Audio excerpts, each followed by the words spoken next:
Hello and welcome to way to I M A. पिछली class में हम adjective का इंट्रोडक्शन कर चुके थे। आज की क्लास में हम एडजेक्टिव में आगे पढ़ेंगे। आज हम पढ़ने वाले हैं डिग्री ऑफ एडजेक्टिव्स। तो डिग्री क्या होती है? डिग्री किसी भी क्वालिटी की अमाउंट तुम समझ लो। जैसे कि मैं कह दूँ कि यू आर ब्यूटीफुल, ठीक है, जैसे रीता इज़ ब्यूटीफुल, ठीक। तो ये पॉजिटिव डिग्री है। ओके, ये है पॉजिटिव डिग्री।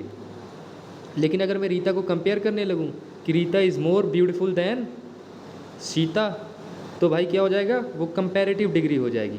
और अगर मैं कह दूं कि भाई रीता तो सबसे सुंदर है, Rita is the most beautiful, ठीक, तो ये क्या हो जाएगा, सुपरलेटिव डिग्री हो जाएगा, ठीक।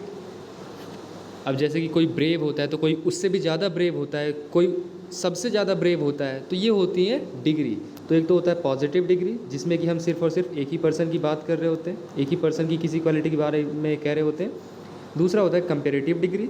कंपेरेटिव डिग्री में हम दो या दो से ज़्यादा पर्सनस के बीच में कंपेयर कर रहे होते हैं। सुपरलेटिव डिग्री में हम एक पर्सन को सबसे अच्छा बता रहे होते हैं या फिर सबसे ज़्यादा क्वालिटी उसी में है, ऐसा बता रहे होते हैं, ठीक है।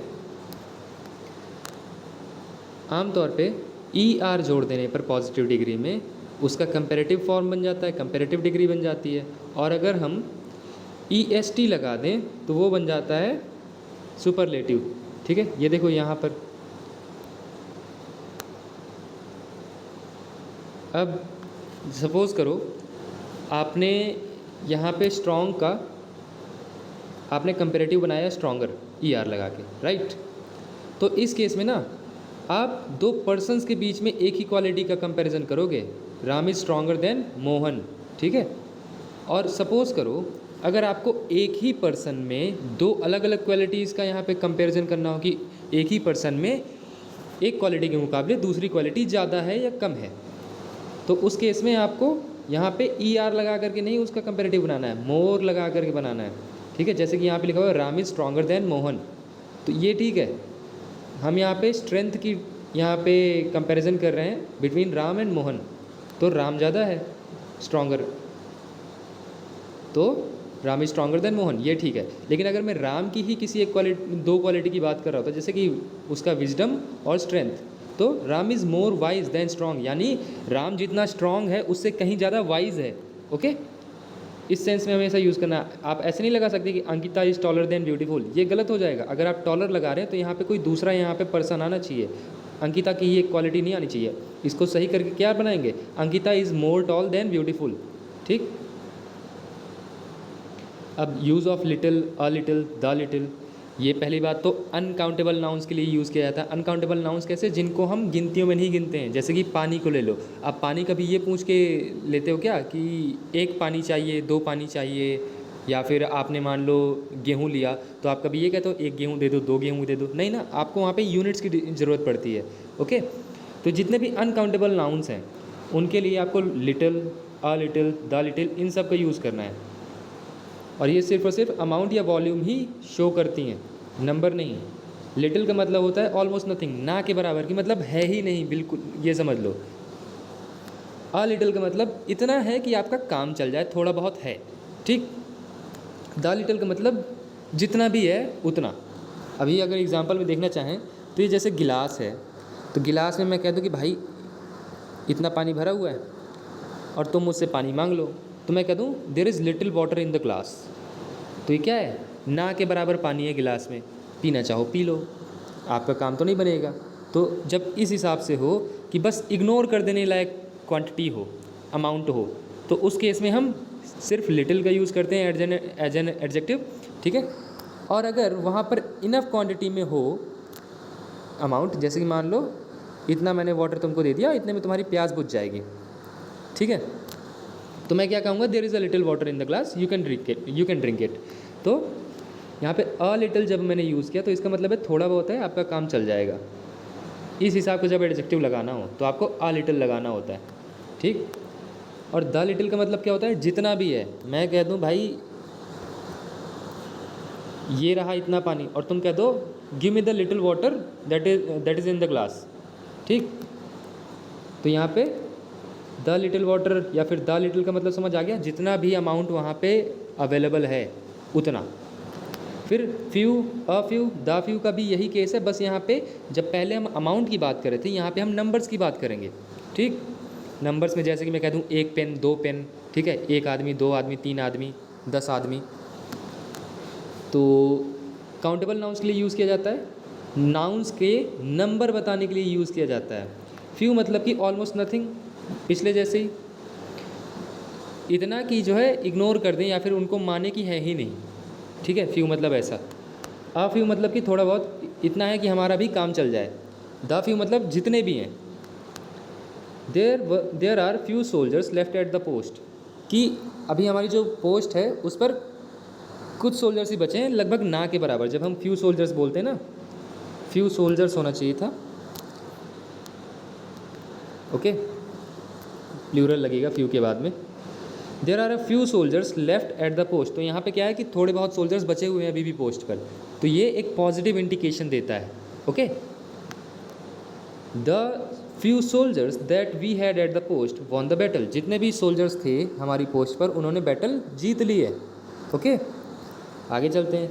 The teacher was angry with the student because there were few mistakes in the homework. भाई साहब अभी देखो, टीचर एंग्री था स्टूडेंट के साथ में, क्यों? क्योंकि there were few mistakes in the homework. मैंने तो बताया था कि अगर फ्यू किसी का एडजेक्टिव है तो उसका मतलब है कि इग्नोर कर देने लायक। भाई अगर इग्नोर कर देने लायक ही मिस्टेक्स होती तो टीचर एंग्री क्यों होता? एंग्री ही नहीं होता। तो यहाँ पे फ्यू की बजाय क्या, इतना कि नोटिस में आ जाए, आ फ्यू लगेगा। ठीक है, there were a few mistakes in his homework. ठीक है, और यहाँ पे there is few time for preparation. भाई साहब टाइम को आप गिनती 1 2 3 4 करके गिनते हो क्या? टाइम तो अनकाउंटेबल नाउन है यार। ठीक है, या फिर अनकाउंटेबल नाउन नहीं भी है मान लो, तो उस केस में आ फ्यू लगाओ ना। वैसे भी यहाँ पे टाइम के साथ में आ फ्यू लगेगा ही नहीं, यहाँ पे अ लिटिल लगाना। ठीक,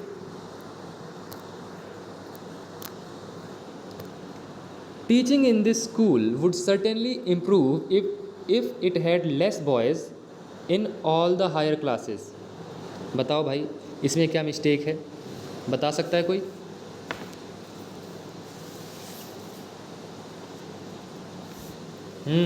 किसी को आया आइडिया?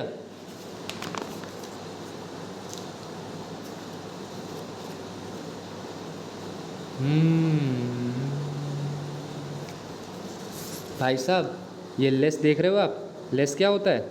लिटिल का कंपैरेटिव फॉर्म होता है। और आप अगर इसको नहीं पहचान पाए हो ना, तो आपने पिछले दोनों के दोनों ही जो रूल्स हैं वो ठीक से समझे नहीं हैं। लिटिल मतलब होता है थोड़ा, उसी का कंपैरेटिव फॉर्म होता है लेस, और उसी का सुपरलेटिव फॉर्म होता है least. Okay, little, less, least. और ये लेस तो अमाउंट के लिए यूज़ किया जाएगा ना फिर तो यहाँ पे लेस की बजाय हम क्या यूज़ करेंगे? क्या यूज़ करेंगे बताओ? यहाँ पर यूज़ किया जाएगा फ्यू, जो कि नंबर्स दिखाता है। ओके, और फ्यू में भी कैसा? कंपैरेटिव फॉर्म कि फीवर। अगर और कम लड़के होते तो यहाँ पे स्कूल की पढ़ाई बेहतर हो जाती। ओके,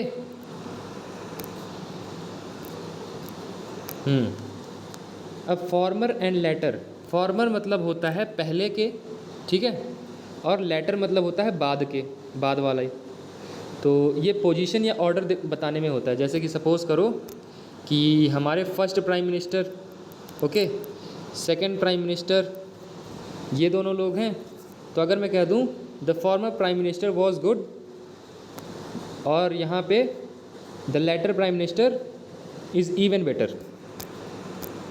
ओके, तो ये इस हिसाब से यूज़ किया जाएगा। फॉर्मर मतलब कि पहले वाला और लेटर मतलब कि बाद वाला। Shakespeare and Milton are English poets but the former is greater than the latter. तो यहाँ पे फॉर्मर का सेंस किससे जा रहा है? फॉर्मर मतलब कि Shakespeare is greater than the latter. Latter का मतलब यहाँ पे मिल्टन, जो बाद में लिखा गया है। ठीक है, तो ये ऑर्डर या फिर पोजीशन को दिखाता है। Use of later and latter, भाई साहब लेटर टाइम के लिए होता है कि टाइम में बाद में। ओके, लेटर मतलब कि पोजीशन में बाद में। ठीक है, the boy came later than my friend. भाई साहब ना, ये तो गलत हो जाएगा, क्योंकि लेटर तो पोजीशन में बताता है ना। हम यहाँ पे इस सेंस में थोड़ी यूज़ करेंगे इसका। The boy came later than my friend, कि वो लड़का मेरे दोस्त से बाद में आया था। Rice and milk are good sources of energy but the latter is more nutritious. तो राइस एंड मिल्क दोनों ही गुड सोर्सेज हैं एनर्जी के, बट द लेटर, लेटर यानी कि बाद वाला, यानी कि क्या, मिल्क इज़ मोर न्यूट्रिशियस। ठीक है। और हाँ, एक और बात बताता हूँ, ये राइस एंड मिल्क जैसे लिखा हुआ है ना, यहाँ पे आर लगा हुआ है। कभी कभी आपको ऐसा देगा कि हॉर्स एंड कार्ट, तो यहाँ पे देखो एंड के साथ में दो दो नाउन जुड़ी हैं, लेकिन ये एक्चुअली में एक ही नाउन की तरह काम करती हैं, तो इसके आगे इज़ लगेगा। तो यहाँ पे horse and cart is awaiting at the door. ठीक है, इस हिसाब से यूज़ करना, ये नाउन का एक रूल है, ध्यान देना। Use of farther and further. Farther मतलब होता है कि आगे डिस्टेंस में, और फर्दर मतलब होता है आगे टाइम में, या फिर इसके भी आगे इसके एडिशन में, इसके अलावा। Okay. Delhi is farther than Kanpur from Allahabad. बिल्कुल सही, यहाँ पे डिस्टेंस ही कंपेयर कर रहा है। ठीक। He made no further comments on the issue. बिल्कुल सही है, यहाँ पे आगे या फिर एक्स्ट्रा कोई भी कमेंट्स उसने नहीं की इस इशू पर। The author said that there were 2 farther volumes to be published. भाई साहब, फार्दर क्या होता है, डिस्टेंस के लिए यूज़ किया जाता है, और ये फार्दर यहाँ पे डिस्टेंस क्या, इन वॉल्यूम्स ऑफ बुक की बात कर रहा है। ये क्या बात होती है भाई, सेंस ही नहीं बना रहा। तो यहाँ पे फर्दर यूज़ करेंगे। ठीक है, further. Okay. Use of older, Elder, oldest, eldest. तो भाई ओल्ड की ना यहाँ पे कंपेरेटिव फॉर्म हो सकती है ओल्डर, ओल्डेस्ट, और ओल्ड की ही एल्डर और एल्डेस्ट भी हो सकती है। डिपेंड करता है कि अगर आप ओल्ड, ओल्डर, ओल्डेस्ट लिख रहे हो तो इसका मतलब है कि यहाँ पे जिसके लिए भी आप यहाँ पे कंपेयर कर रहे हो, या फिर जिसके लिए भी ये डिग्रीज लगा रहे हो, तो वो एक ही फैमिली के नहीं हैं। नॉन फैमिलियल या फिर नॉन लिविंग थिंग्स के बीच में आप यहाँ पे कंपैरिजन कर रहे हो उनकी एज का।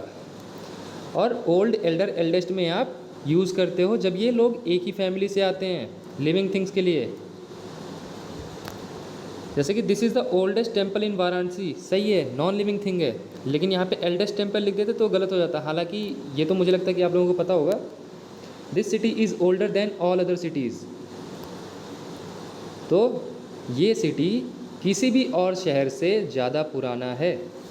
तो इसका मतलब एक्चुअली में यहाँ पे CFF में इसी तरह के सवाल आते हैं कि यहाँ पे इसको सुपरलेटिव डिग्री को कंपेरेटिव डिग्री में कर दो विदाउट चेंजिंग द सेंस, तो इस हिसाब से किया जाएगा। ठीक है, इसी का यहाँ पे सुपरलेटिव बनाना हो, this city is older then all other cities, तो इसको ऐसे बनाएंगे, this city is the oldest. Okay. Ramesh is older then his friend, ये भी ठीक है, क्योंकि यहाँ पे हम नॉन फैमिलियल पीपल को कंपेयर कर रहे हैं एज में। Mohan is my elder brother, ये भी ठीक है, यहाँ पे ये दोनों ब्रदर हैं, और ब्रदर्स के बीच में तो हम कंपैरिजन कर सकते हैं ना, फैमिलियल वाला। She was the oldest of the 2 sisters. भाई साहब, ये क्या लगा रखा है आपने ओल्डेस्ट सिस्टर्स के लिए? ना ना, एल्डर लगाओ ना। और एल्डर क्यों लगाना है? क्योंकि वो बड़ी है दोनों सिस्टर्स में से।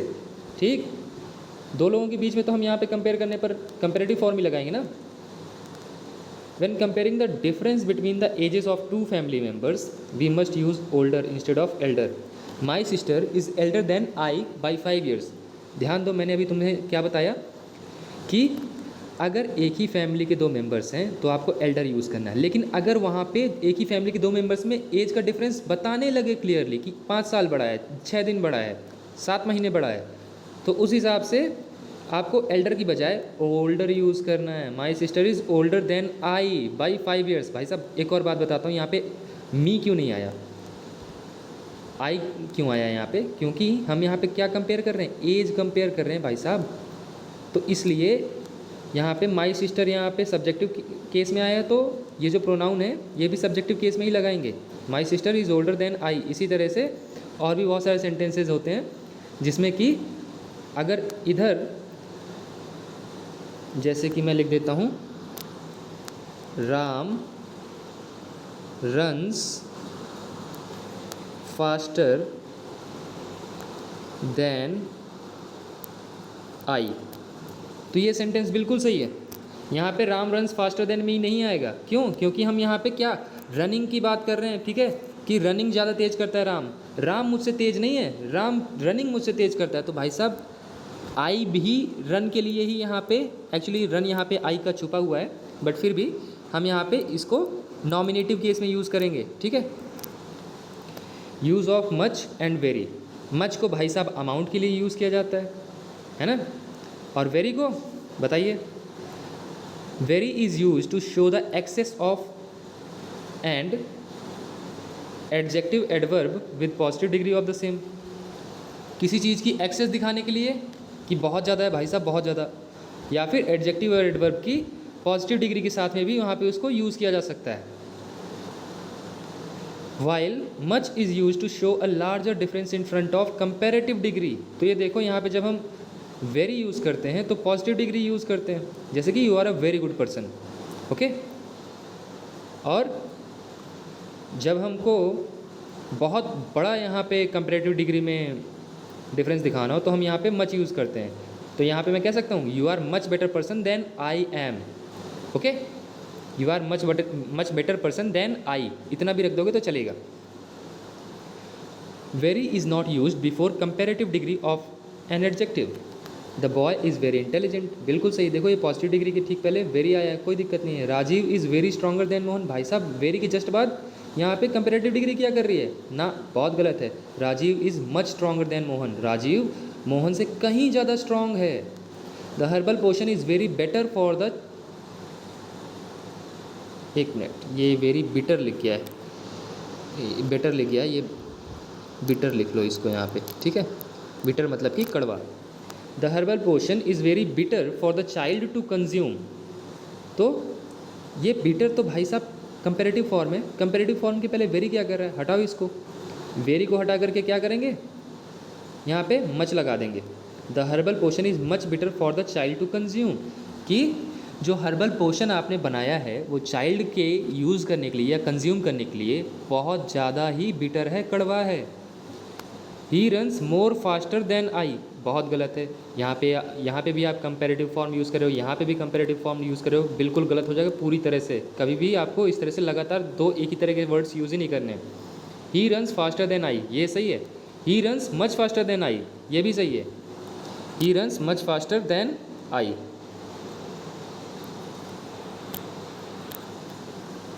Very and much are use before superlative degree as well, but structure is different. जैसे कि the very superlative and much the superlative.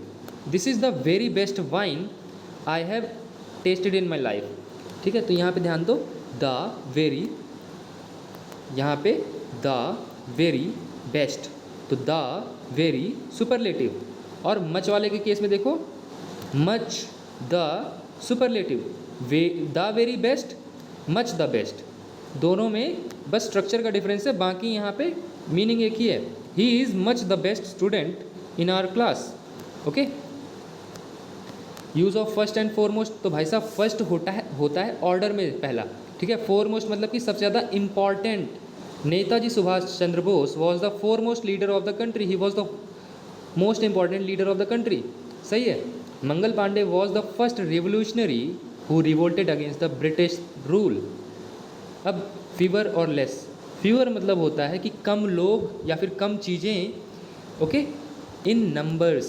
Less का मतलब होता है कम इन अमाउंट, ठीक है। हम लेस का यूज़ हम अमाउंट के लिए यूज़ करते हैं कंपेरेटिव डिग्री में।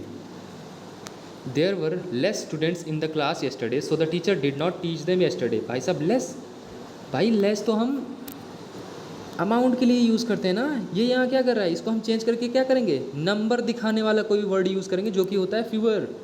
There were fewer students in the class yesterday so the teacher did not teach them yesterday. अब ध्यान दो भाई, इसकी आदत तुमको डालनी पड़ेगी फीवर और लेस के बीच में कन्फ्यूज़न हटाने की, okay. Fewer rainfall means less traffic accidents according to the experts report on the highway safety. भाई रेनफॉल गिनती में कम होगी क्या कभी, या अमाउंट में कम होगी? तो पहली बात तो ये फीवर रेनफॉल ये बहुत गलत यहाँ पे बोल दिया है, इसको लेस रेनफॉल करो। और लेस ट्रैफिक एक्सीडेंट्स, भाई साहब ट्रैफिक एक्सीडेंट्स को तो हम गिनती में गिन सकते हैं। आपने रिपोर्ट्स बहुत सारी पढ़ी होंगी कि यहाँ पे इस साल 2039 यहाँ पे एक्सीडेंट्स हुए वगैरह वगैरह। तो इसको हम अमाउंट में थोड़े गिनते हैं, इसको तो गिनतियों में गिनते हैं। तो लेस को फ्यूअर में चेंज करो तब सही होगा। ओके, आज की इस क्लास में इतना ही। अगली क्लास में हमारा जो एडजेक्टिव वाला चैप्टर है वो कंप्लीट हो जाएगा। फिर इसके बाद जो हमारी अगली क्लास होगी उसमें हम एडजेक्टिव के प्रैक्टिस क्वेश्चंस करेंगे, जैसा कि हमने नाउन और प्रोनाउन चैप्टर के साथ किया था। तब तक के लिए जय हिंद, बाय बाय, टाटा।